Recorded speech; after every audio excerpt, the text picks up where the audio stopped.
आज आपण बनवणार आहोत कारल्याची भाजी. मी कारल्याची भाजी कुकरमध्ये बनवते बघा. तेल टाकून घ्यायचं, त्याच्यात थोडंसं ठेचलेला लसूण, थोडंसं जिरं आणि थोडी मोहरी ॲड करायची आहे बघा. तेल थोडं गरम झालं की मग त्याच्यात आपण कांदा टाकायचा आहे. मी 2 कांदे घेतले, तुम्ही कमी जास्त करू शकता कांदा. आता याच्यामध्ये काळा मसाला, घरगुती काळा मसाला आहे बघा. हा काळा मसाला टाकला आहे. थोडी हळद, थोडंसं लाल तिखट टाकायचं आहे चवीनुसार. आता मी थोडीशी भाजी बनवते, 2 जणांचीच भाजी माझी फक्त.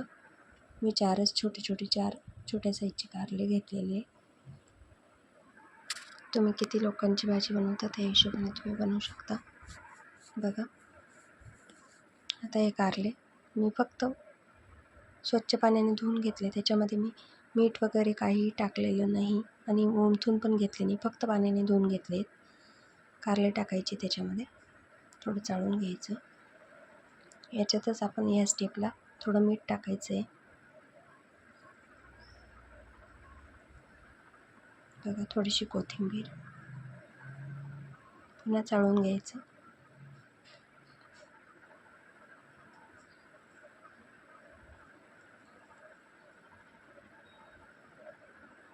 थोडं 5 मिनटं झाकून द्यायचं आहे.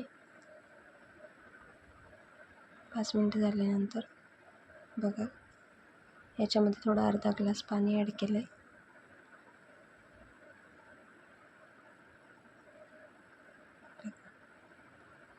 पाणी ॲड केलं आहे. आता शेंगदाण्याचा कूट टाकायचा आहे बघा. एवढा कूट टाकला मी.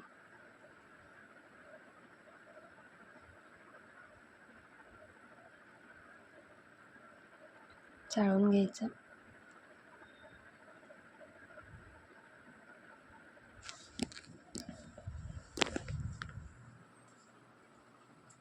थोडीशी चवीपुरती थोडीशी साखर टाकायची. तुम्हाला आवडत असेल तर तुम्ही साखर किंवा गूळ तुम्ही तुमच्या चॉईसने टाकू शकता. मी थोडंसं अजून पाणी टाकलं आहे बघा. मी साखर टाकते. पुन्हा चाळून घ्यायची भाजी. नंतर कुकरला झाकण लावायचं. 2 शिट्ट्या घेऊन घ्यायच्या. 2 शिट्ट्या झाल्या आहे. 2 शिट्ट्या झाल्या की मी लगेच वाफ काढून घेते, कारण जास्त शिजून जाते मग भाजी.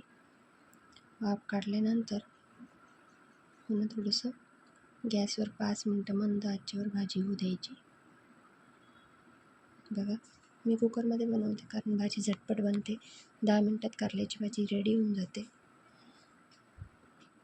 आणि छान लागते बघा. तुम्ही कढईमध्येही बनवू शकता, ते तुमची चॉईस आहे बघा. माझी भाजी रेडी झालेली आहे.